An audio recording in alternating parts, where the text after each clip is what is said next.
Episode 1 of Bleach begins with the scientist Mayuri looking over a blue map of Korokara Town.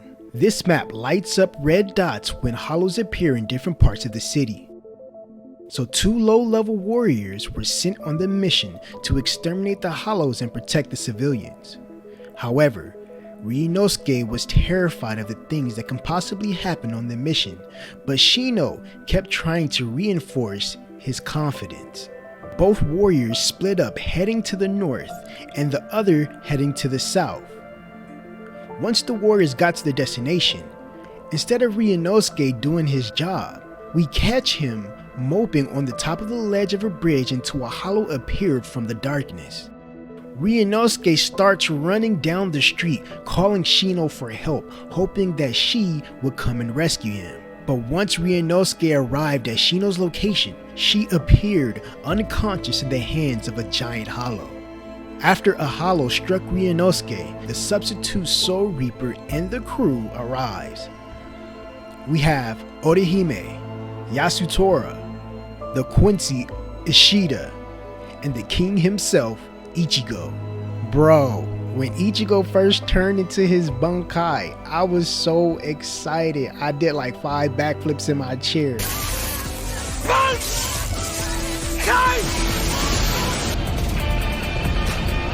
2 days later, we see Ryunosuke finally waking up at Ichigo's house, realizing he survived.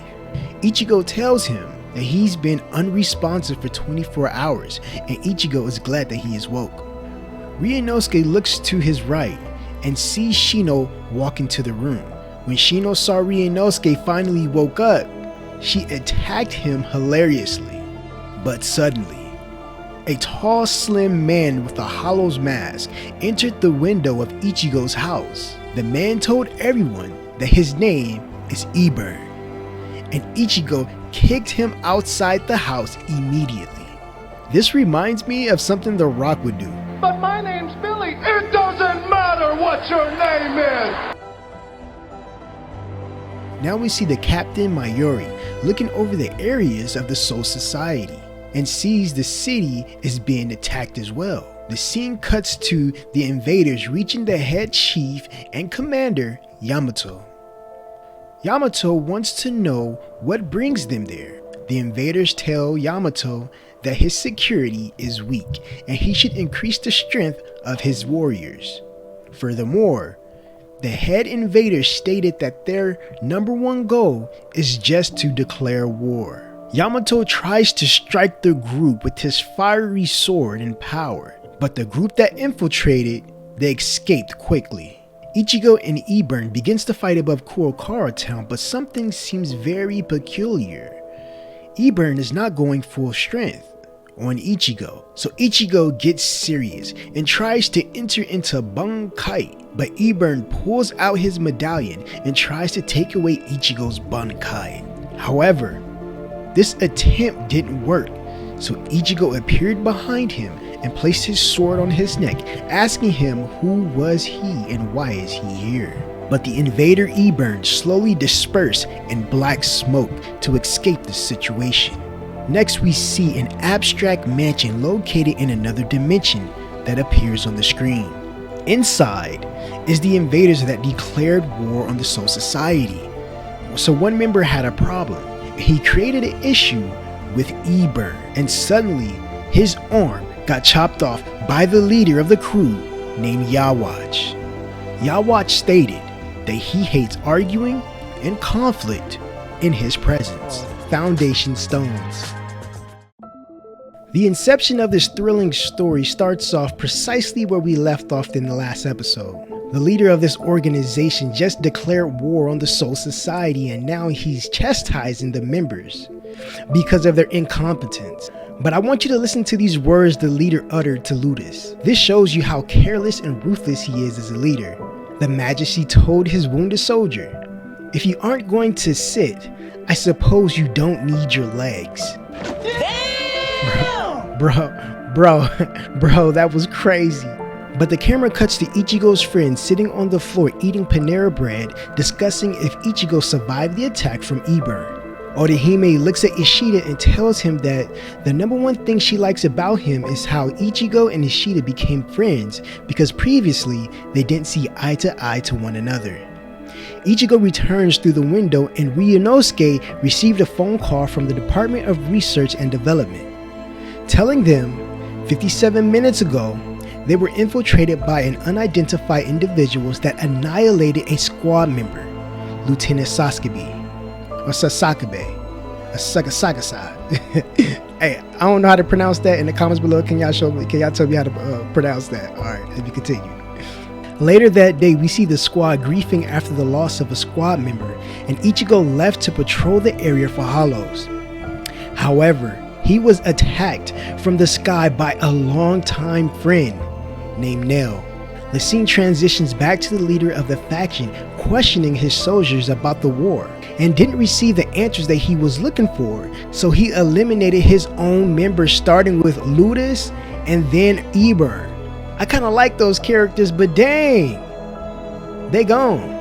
The leader walks up neon blue stairs talking about how he just invaded Wako Mundo and captured an Arancar. But once he got to the top of the stairs, we see which one he captured. It is the Espada number 3, Tier Haribel. Wow, this man is a true menace to society. You mean to tell me he just invaded Wako Mundo and captured whoever he wanted to? This is about to be a bloodbath in the upcoming episodes. Now we see all the captains, lieutenants, and the squads gathered for the Lieutenant Sasuke's funeral. This scene is very cinematic, displaying everyone's emotions without a speech or words. Just silence.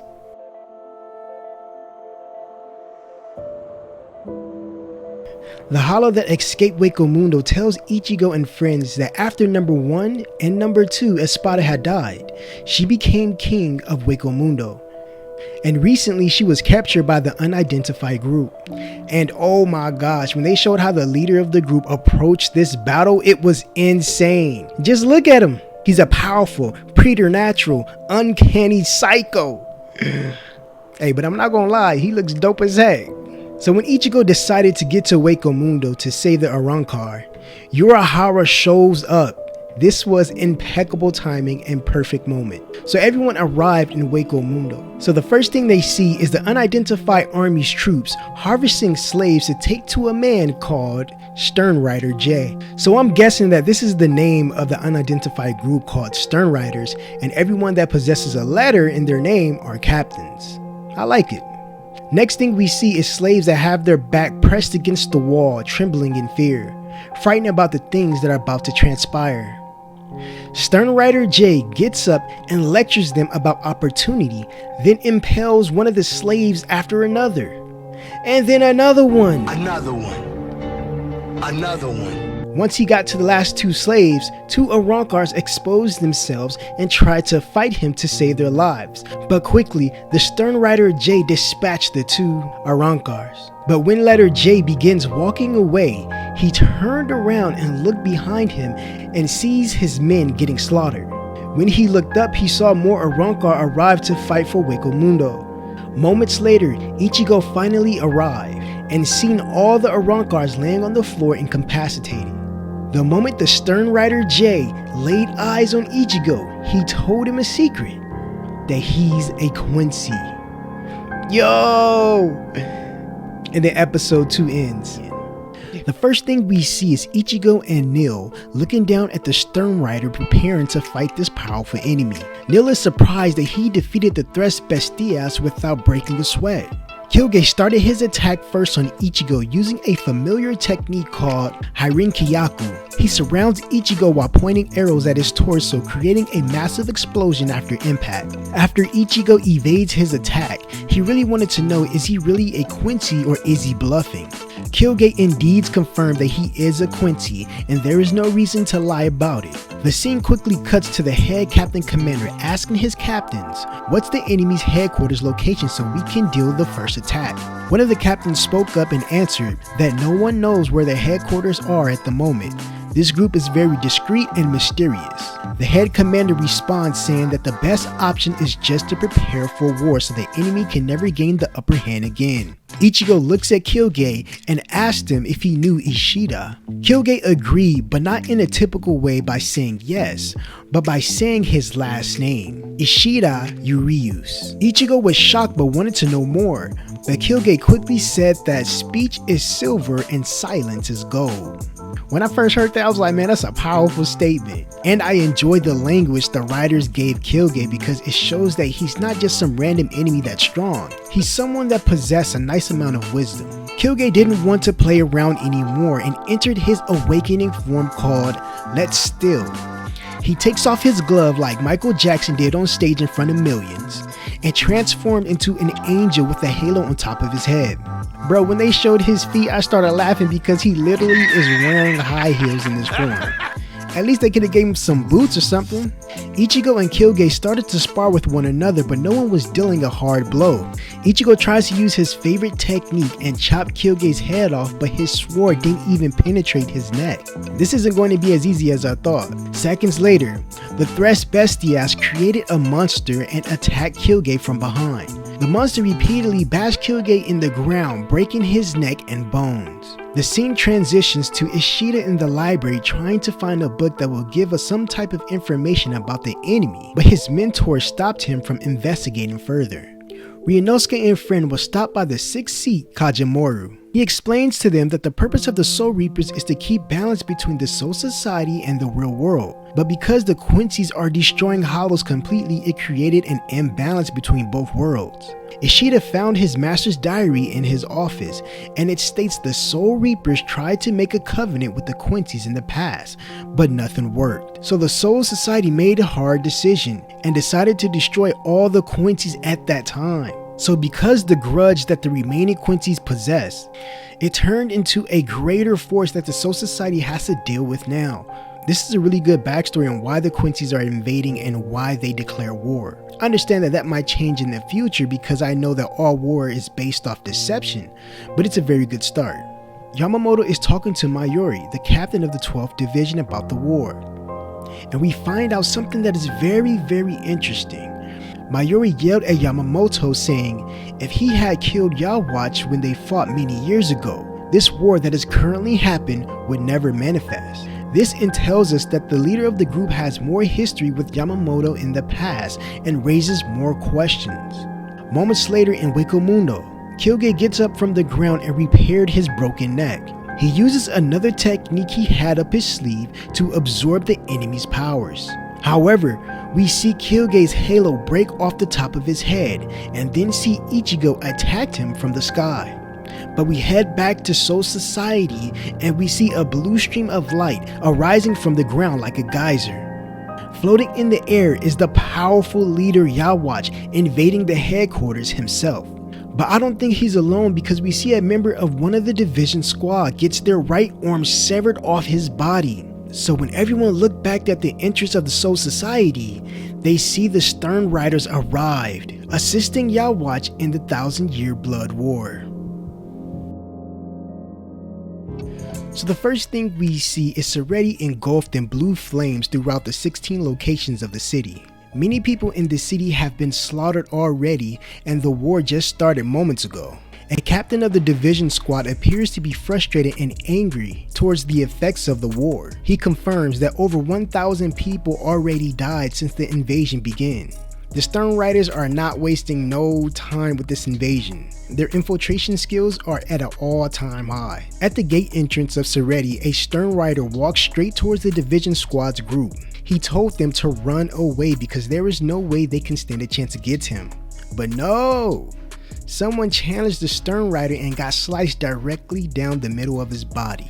On the ground, his blood splashed and episode 4 title appears, Kill the Shadow. Whoever directed this is in his bag right now. He waited for a great moment to show the title to emphasize that this is a true blood war. We now see a new member of the organization named Stern Rider U. Every time they show a new Stern Rider, I'm so compelled to see what type of abilities they have. These characters are so mysterious in their own way. Here is another member that's also shown, which is Stern Rider F.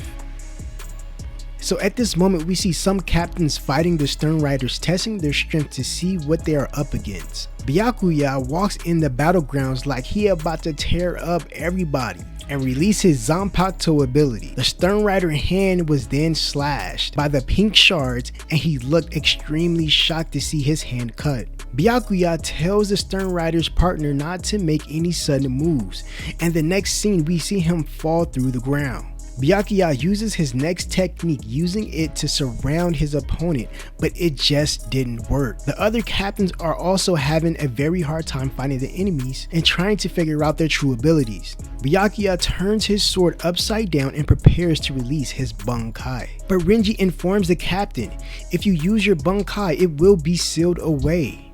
Byakuya responds saying that this is the only way. Byakuya released his Bunkai and immediately the Stern Rider stole his Bunkai. The same thing happened to the other captains that are in battle as well. Everyone is surprised, then realized that their calculations was wrong. The Stern Riders didn't seal the Bunkais away, they steal them. Mayuri calls everyone an idiot because nobody waited till his research was finished before they made a horrible decision on the battlefield. The captain in the research center then calls Ichigo Kurosaki, but currently he's in battle, so Uehara answered.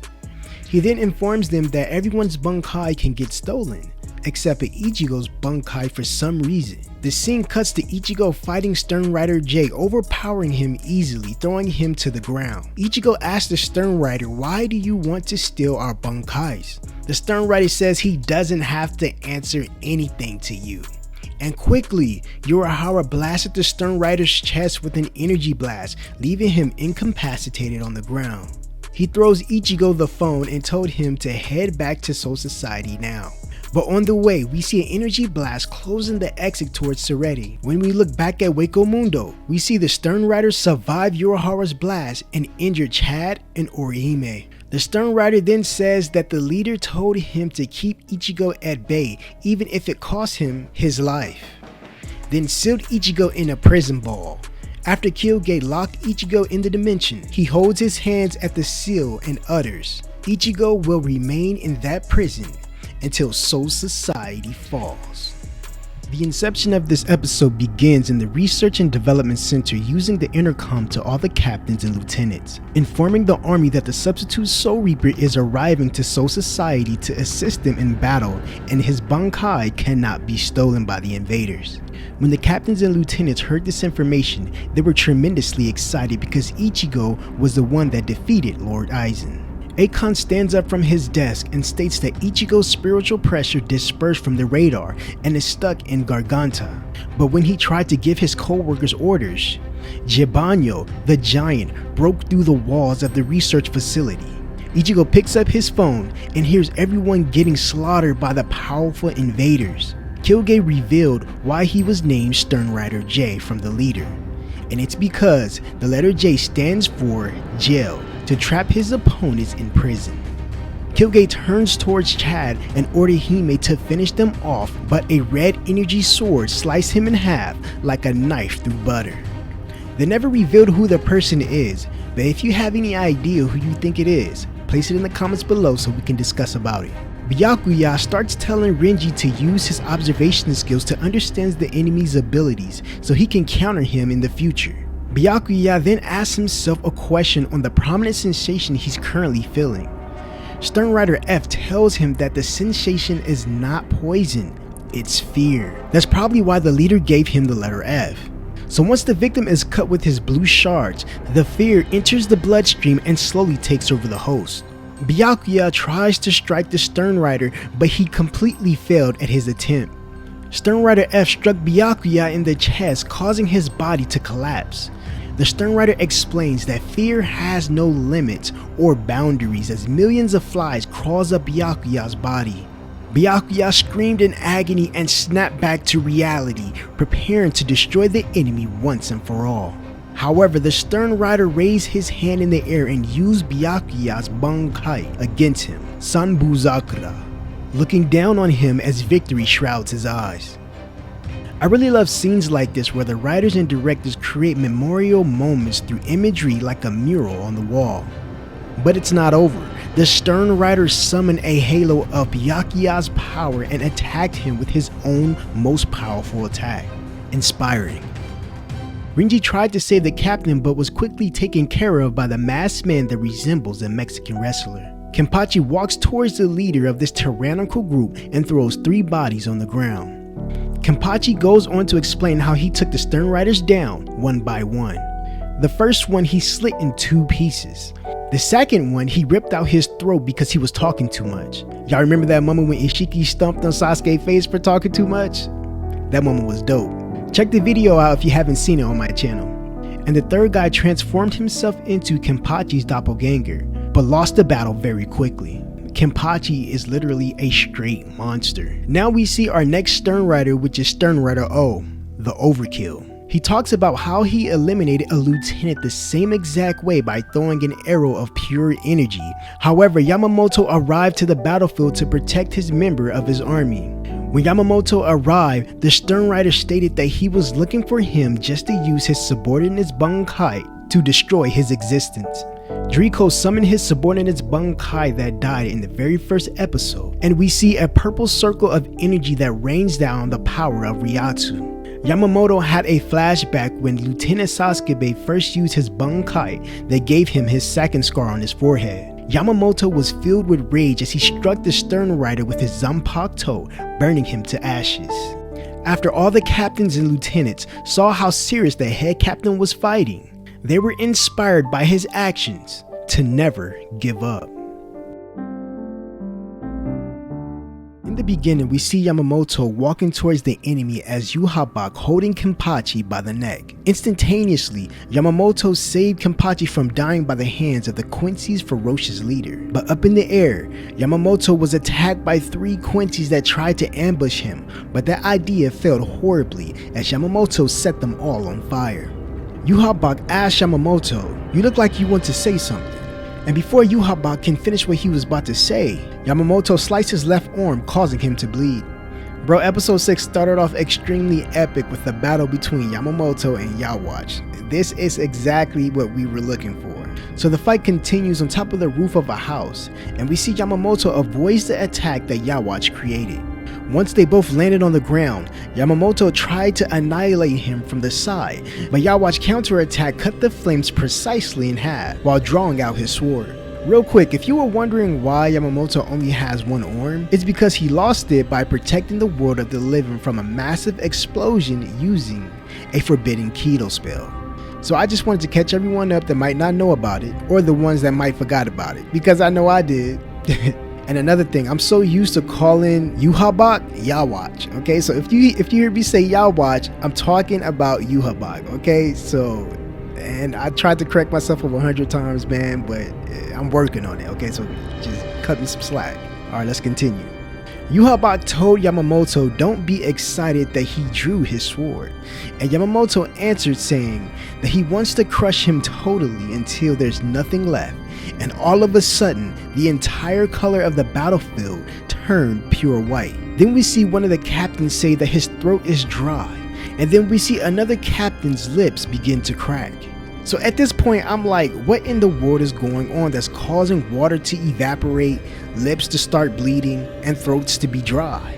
Then the screen cuts back to Yamamoto, and we finally see something that the Bleach fans wanted to see for a very long time, even when he fought Aizen.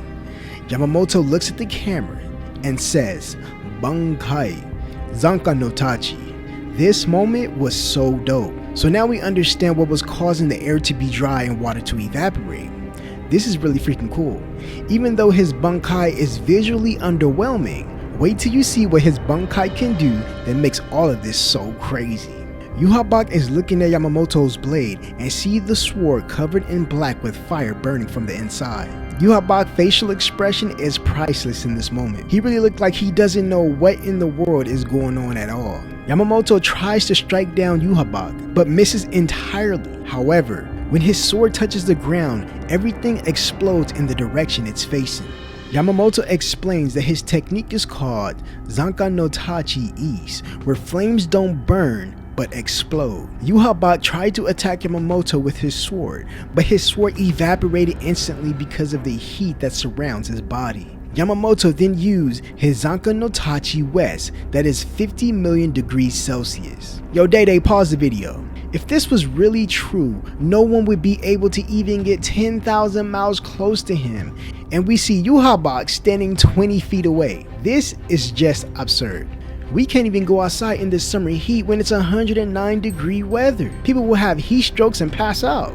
But I know this don't make no sense, but that's what make it tight, honestly.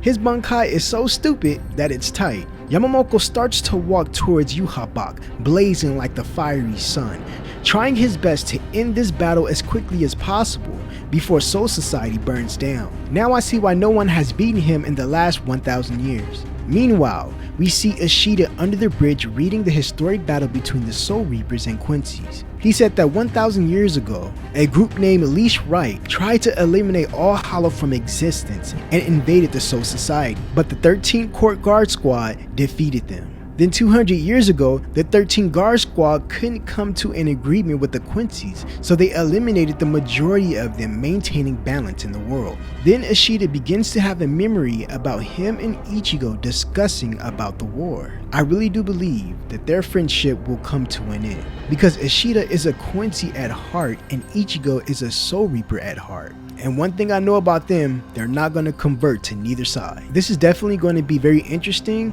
in the upcoming chapters. Yamamoto gets ready to attack Yhwach, but he summoned the most powerful protection seal that protects him from any attack. Yamamoto stops in front of Yhwach's seal and strikes his sword into the ground. He then Zanka no Tachi South to awaken the undead. 100 of skeleton corpses rise from their grave, walking towards Yhwach to annihilate him. The skeletons surrounded Yhwach and turned into his fallen comrades that died in battle. Yamamoto stated that the Stern Riders can only seal someone's Bankai by having intel on the individual, and the reason why they couldn't steal his Bankai is because no one's seen his Bankai over 1,000 years. Yhwach breaks free and walks towards Yamamoto on the heads of the skeleton. Yamamoto uses his final stage named Zanka no Tachi North, slicing Yhwach in half.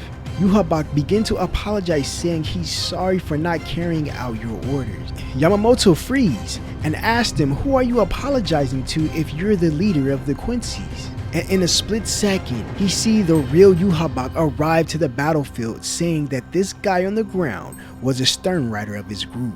And while Yamamoto was occupied, he was visiting a familiar foe named Aizen. The scene cuts to a quick conversation between Yhwach and Aizen. Yhwach tried to persuade Aizen because he wanted Aizen to be a part of his group, but Aizen declined his offer. Yamamoto tried to use his Bankai again, but Yhwach stole his Bankai, leaving Yamamoto in shock and confusion. Yhwach states that the only reason why no one can take your Bankai was because I was the only one that can control the power you possess, then slices Yamamoto with his blue energy sword.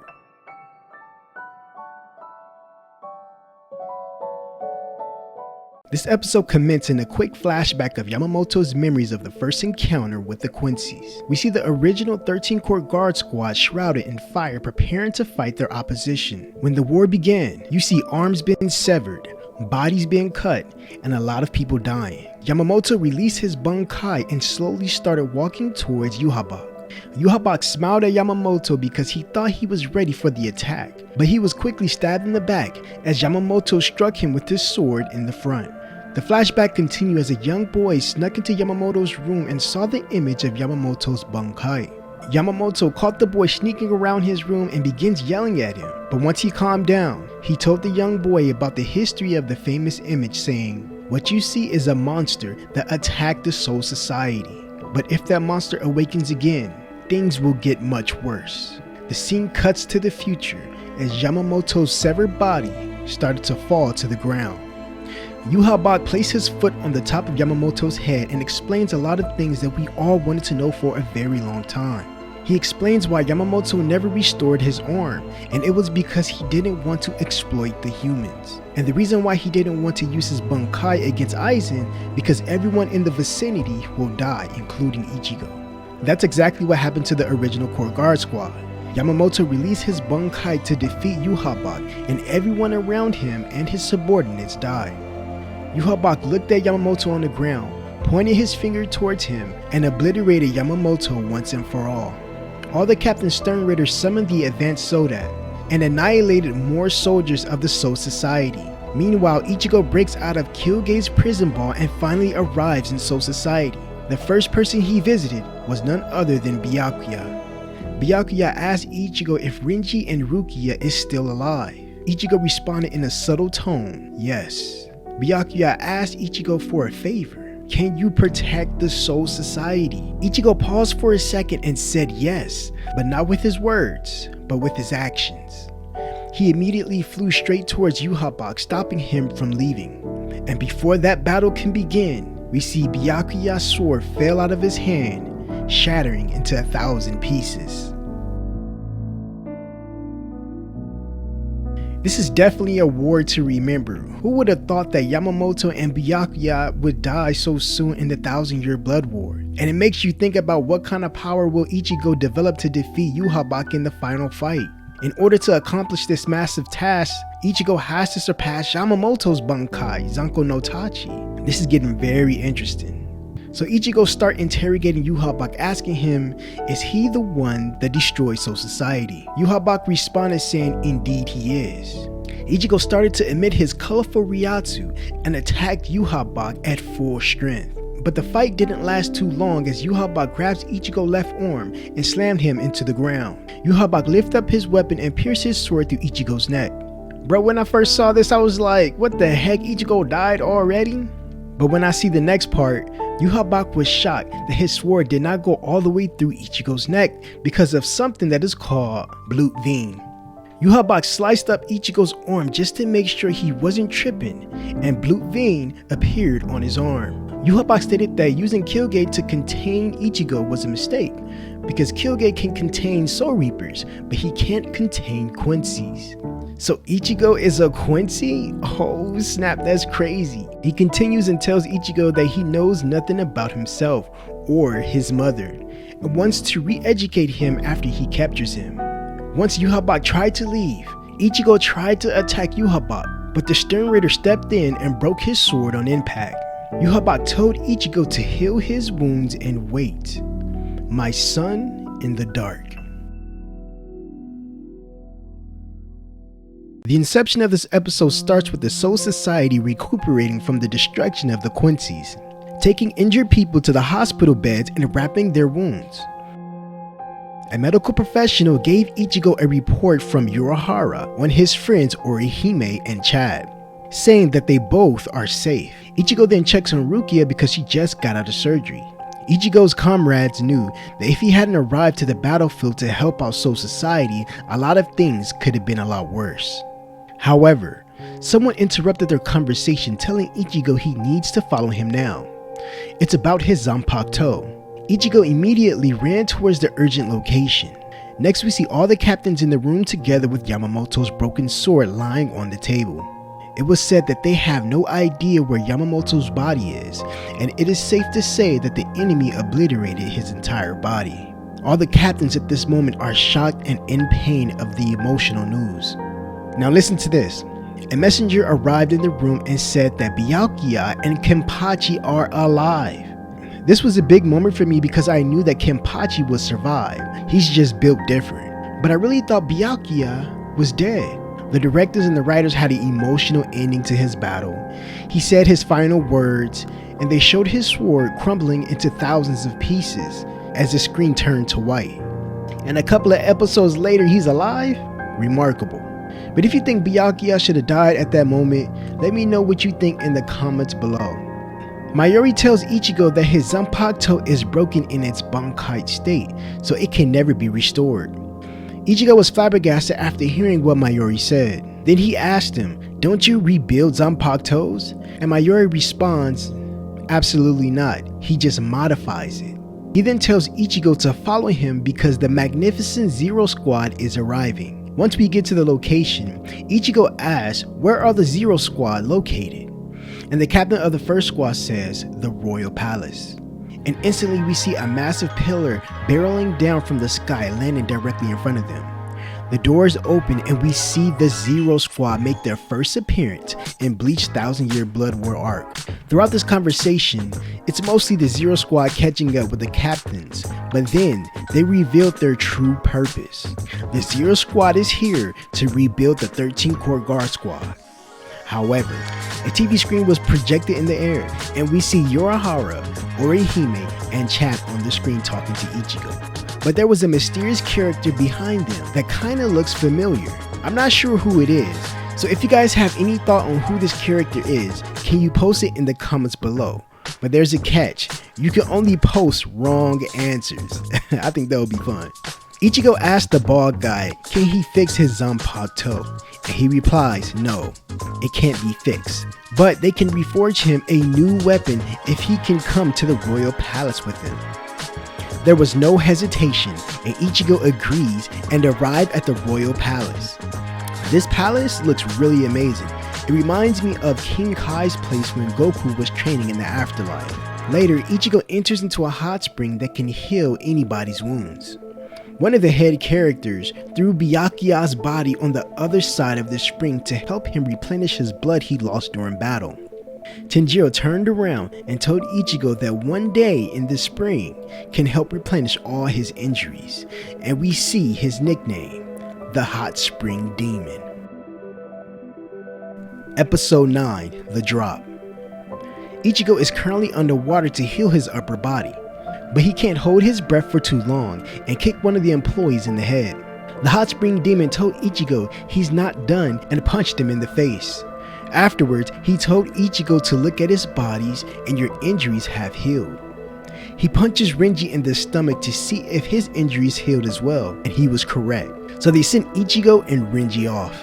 Captain of the first squad is no longer the leader. He is now the head captain, taking the place of Yamamoto. The first thing he wants to do as head captain is teach Kenpachi Zanjutsu.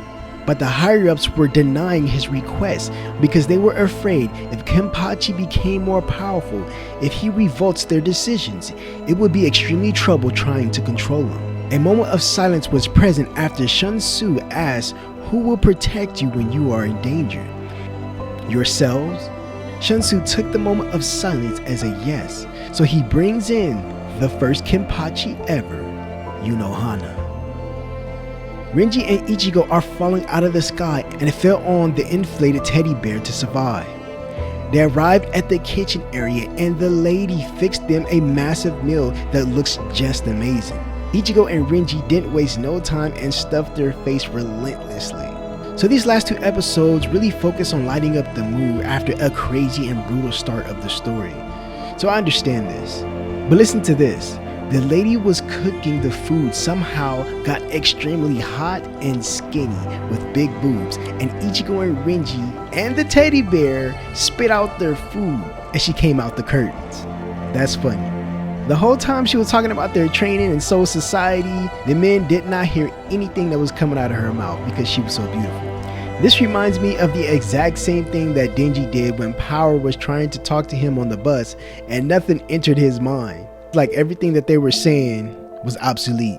Ichigo and Renji then shouted, "What are you?" And she states that she uses all her energy while cooking and it burns all of her fat. Her name is the Grain King, Kairio. Now we see Kenpachi entering the lowest level of the prison to fight the first Kenpachi, Yunohana. Kenpachi states that when we fight, it's going to be hell. And Yunohana responded, "I like you better when you were quiet." She then continues and says that every time she hears his voice, it reminds her of the scar he gave her a long time ago. They both launch at each other in rage. However, before the fight, we see Yunohana's backstory of the original Core Guard Squad, captain of the 11th Division. Right before she became captain, she was the most fearsome criminal in Soul Society, and she gave herself the name Yachiru, meaning 8,000 styles. The head captain knew when Yunohana fight Kenpachi that she would die. I know he didn't actually say Yunohana, but his actions did. The bloodbath continued between the two most feared opponents, testing each other's skills. She charged at him when he let his guard down and knocked his sword out of his hands. Her blade was pointed directly at his neck, Kenpachi stated that when he fought her the first time in battle, it was the first time that he felt fear, and it was the first time that he enjoyed the battle. Yunohana then reveals that Kenpachi's #1 flaw is that he gets stronger on the verge of death, but that's also her sin as well.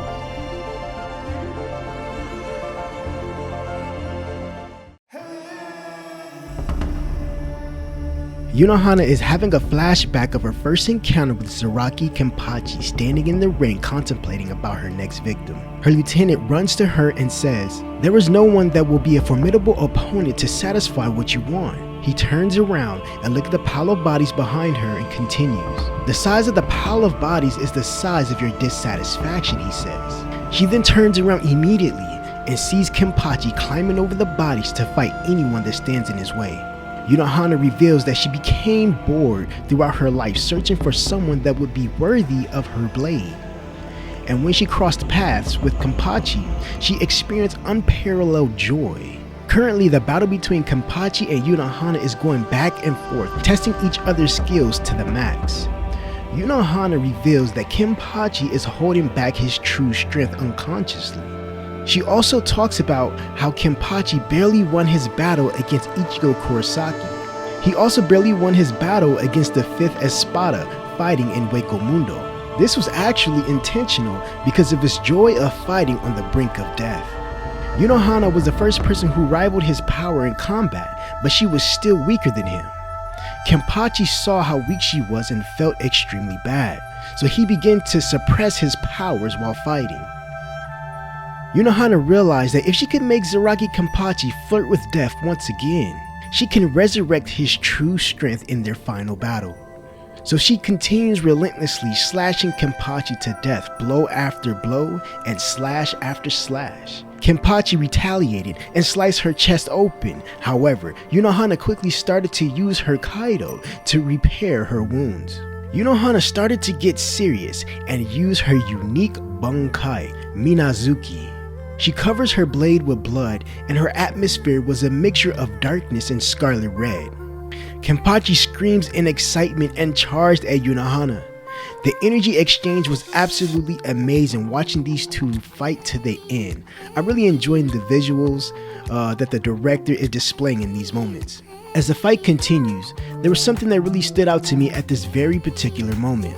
Kenpachi and Yunohana's flesh has been ripped off their face, but in another scene their skin is completely together. I believe what the director was conveying in this very moment was not just a physical battle, but an emotionless, psychological battle to the death.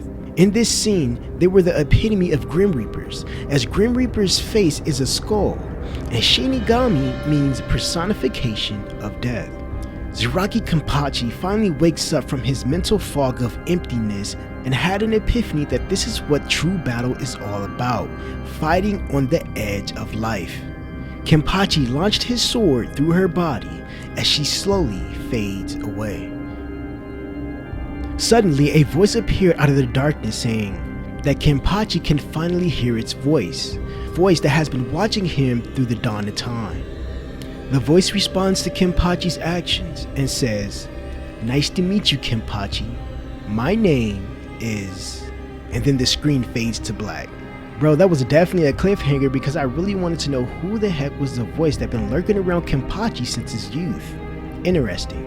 Now we see Ichigo and Renji at a concert of the person that created the Zanpakutos, the Blade God, Nimaya. In the next scene, we see the personality of Nimaya that's very joyful and fun. And the way we understand this is by watching him greet Renji and Ichigo in an upside down position. It's kind of similar to a handstand, but they're on the elbows. Ichigo and Renji copied the Blade God's action, but then we see Nimaya slide in on the ground with his cell phone recording them for the TikTok views. Bro, this is funny. Mira busts through the door and kicks Nimaya in the back of the head and told Ichigo and Renji to follow her. She shows them where the hoodin is. And when the main characters walked in, they realized there was no floor, and they fell directly at the bottom. The Blade God explains that all the women that you saw earlier in the concert were Zanpakutos personified as women. He then breaks Ichigo's and Renji's Zanpakuto simultaneously. The Blade God tells them that Asachi are the preliminary blades before changing into the Zanpakuto final stage. However, the mannequins behind them are all personified as Asachis and only has one desire at this moment, and that is to attack them relentlessly.